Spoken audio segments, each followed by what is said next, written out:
I will go ahead and introduce our last presenter. Our last presenter is Sarah Ochoa. Her major is history, and she's going to share with us completed research. The title is The Evolution of Educational Opportunities of Native Peoples. And a little bit more about Sarah. Her faculty mentor is Rebecca Kugel in history. And she's a senior, and she's conducted research in association with Associate Professor Rebecca since her junior year.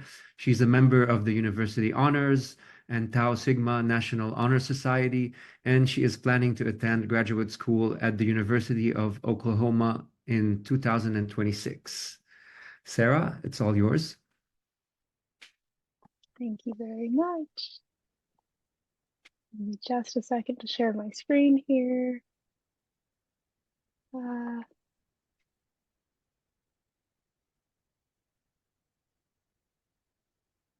right. Well, I'm Sarah Ochoa. I'm a history major, and I'll be sharing with you the evolution of educational opportunities of Native peoples.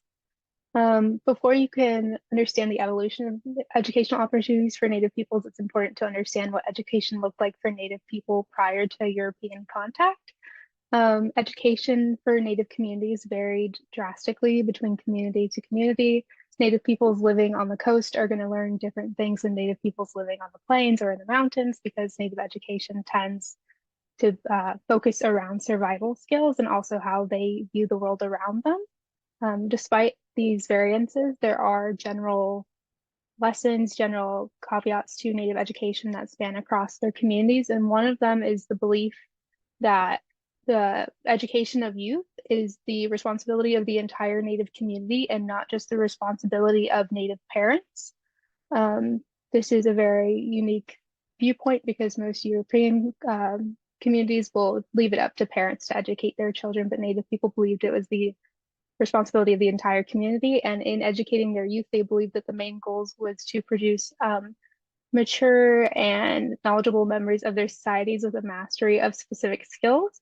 These skills were usually gendered skills, and they were survival skills most often. And it was so that these children could succeed in life in the environment that they were living in. Native education tended to focus on economic skills, cultural heritage, and spiritual awareness. These economic skills were often the most gendered tasks in education. So Native boys would learn things like hunting, and Native girls would learn things like beadwork and basket weaving.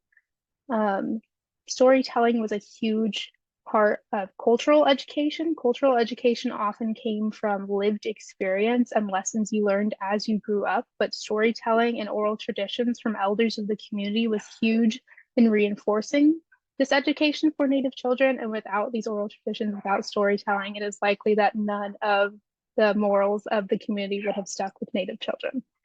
Spiritual awareness was integral to all aspects of Native education. It was not just for children intended to be shamans or medicine men or priests or whatever it be. It was for boys and girls, and it was drastically important because Native people often viewed the spiritual realm as like incredibly interconnected with the natural realm. There was no separate sacred spaces in Native places. There were sacred spaces, but religion was tied into every aspect of community. And so life was often a careful balance between the spiritual and natural worlds. And so spiritual awareness was integral for children to have if they were going to survive in the world. Moving forward, I am going to look at my first system of education offered to Native people. It is not the first established in history, but it is the one I chose to begin with, as it operates kind of outside of a linear evolution of educational opportunities for Native people that you see happen more on the East Coast, and this one pertains more to where we are, so I thought it's a good place to start. The California missions were established by the Spanish government and maintained by Franciscan priests. They were created with the intent of being a temporary system, and it would be dissolved when Native peoples reached a certain level of education determined by the Spanish government. In doing so, they would leave Native peoples on their own and leave them to be a subsidiary of the Spanish Empire. The primary goals of the Franciscans in bringing Native peoples into the missions was to convert these natives to Christianity, while the Spanish government was more trying to focus on converting these Native peoples into good and proper Spanish citizens. These goals kind of made the Franciscans and Spanish government butt heads sometimes, but education was integral to both of these goals, as you could not achieve civilization or conversion without education. The educational goals at the mission included literacy, agricultural training, development of trade skills, moral reform, as well as civilization and Christianization. Civilization and Christianization tend to be the two that shine through the best, and they kind of overshadow any academic educational opportunities offered at the missions. But literacy was incredibly important at the missions, and to learn literacy, you have to learn the alphabet. To learn economic skills, you have to learn some sort of mathematics. So there was, in fact, academic education taking place in the missions, even if it wasn't happening in the stereotypical, like, systematic classroom setting that we're used to for education. The lessons taught at missions were often very strictly enforced, and there were harsh punishment for Native adults and children who did not adhere to these lessons well. The title of this project is Native Educational Opportunities for, or Educational Opportunities for Native People, but most often they were not necessarily positive opportunities, but rather systems that were forced upon Native people, which is a theme that we'll see throughout this presentation. The next educational system that I would like to focus on are the colonial schools. The colonial schools were established more in what you think of when you think of colonial America, so the East with like 13 colonies.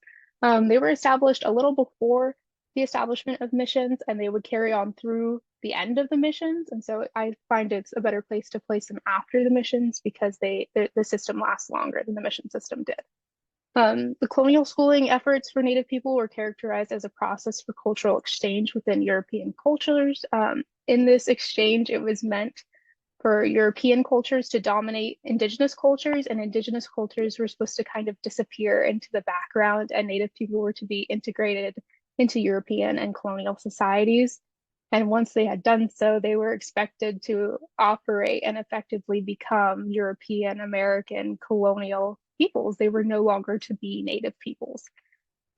These colonial or schooling efforts were founded upon the belief that Native people were to be Christianized and civilized, and they were often run by missionaries and funded by chartered companies, usually back in the country of origin. So these were things like the East India Company, the New England Company, that are paying for colonists to move to the New World and establish there, but they're also paying for the education and usually the conversion to Christianity for Native people. The goal of these schools were to teach literacy, trade skills, and civility. So they were really just trying to assimilate Native people into colonial society. Native people at this time were often seen as a threat, and so they thought that if they could incorporate them into the community and make them kind of disappear into the background, that the threat would also disappear. There was little to no standardization between these schooling efforts. Each kind of curriculum for each school was dependent upon the person that was funding and running the school. There was really no like lesson plans that were being delivered from colony to colony. There was no structure for it. It was just kind of like Native children arrived and received whatever kind of literacy training they were going to, and then they often worked for more hours than they were educated, and sometimes served as, for lack of a better word, slaves in learning these trade skills. The schooling experience and attendance of these schools varied from place to place. Some of these children were effectively prisoners at the schools that they were attending. Some did go by choice or by their parents' choices.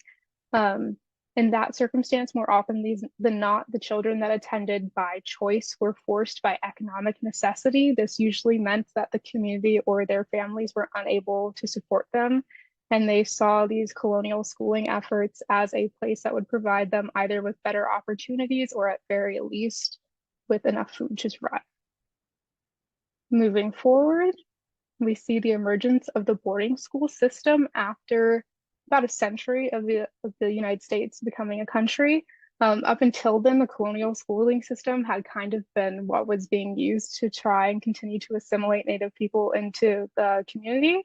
it wasn't necessarily working. It was kind of very individual based. There was not a large scale assimilation. It was really only successful for a few Native people that really stuck to the lessons. But Richard Henry Pratt created the model for the boarding school system in 1879, which would cause a much more wide scale um, success of assimilation. He operated this system with the motto, kill the Indian in him and save the man. The goal of the system was to civilize natives and forcibly assimilate them into American society while erasing all traces of native culture. Native culture, native language, native customs, native people were never meant to make it past the boarding school system. This kind of education was often referred to as education for extinction. The belief at the time of many Americans and Europeans and white society overall was that Native people were of a lesser race and therefore would die off if left to their own devices. And so they truly believed that the only options for Native people were to learn to act like white people or to die. And so this boarding school system was kind of seen as the just thing to do to prevent Native people from dying if left to their own devices. Um, and in doing so, they decided that the best option to make this education here stick was severe punishment for practicing any aspects of Native culture, Native language, Native religion. The children at boarding schools were effectively held hostage. They had been removed from their homes, from their communities, and often sent thousands of miles away, so that even if they were able to escape the school and try to run away, they would not be able to make it back home to their families. That's if they survived the first couple of months there. The living conditions at boarding schools were often deplorable. They were overcrowded, they were dirty, and so many Native children would end up dying of disease. And if disease did not kill them, there was always a possibility that they would die of work-related injuries or from some sort of punishment that happened here. There is unfortunately a lot of death that happens within the boarding school system. But the boarding school system was viewed as successful in assimilating Native children and teaching them literacy and teaching them civility and teaching them how to survive in white society. And so 350 more schools were established in 1880 following Pratt's system.